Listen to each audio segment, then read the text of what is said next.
बहुत पुरानी बात है। एक जंगल में एक गुरुकुल था जिसमें बहुत सारे बच्चे पढ़ने आते थे। एक बात की बात है, गुरुजी सभी विद्यार्थियों को पढ़ा रहे थे, मगर एक विद्यार्थी ऐसा था जिसे बार बार समझाने पर भी समझ में नहीं आ रहा था।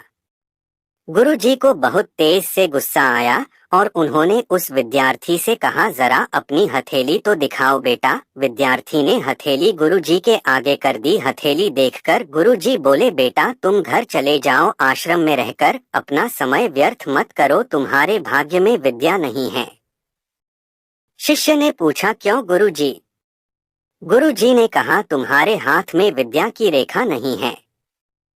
गुरुजी ने एक होशियार विद्यार्थी की हथेली उसे दिखाते हुए कहा, यह देखो, ये है विद्या की रेखा, यह तुम्हारे हाथ में नहीं है, इसलिए तुम समय नष्ट ना करो और घर चले जाओ और वहां अपना कोई और काम देखो।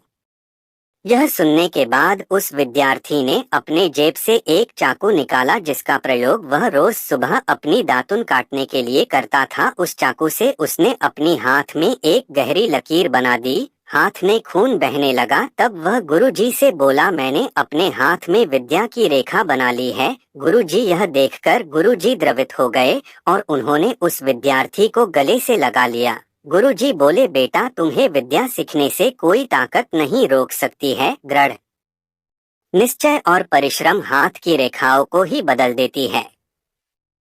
दोस्तों, वह विद्यार्थी आगे चलकर महर्षि पाणिनि के नाम से प्रसिद्ध हुए, जिसने विश्व प्रसिद्ध व्याकरण अष्टाध्यायी की रचना की है। इतनी सदियां बीत जाने के बाद भी आज 2700 वर्षों बाद भी विश्व की किसी भी भाषा में ऐसा उत्कृष्ट और पूर्ण व्याख्या का ग्रंथ अब तक नहीं बना।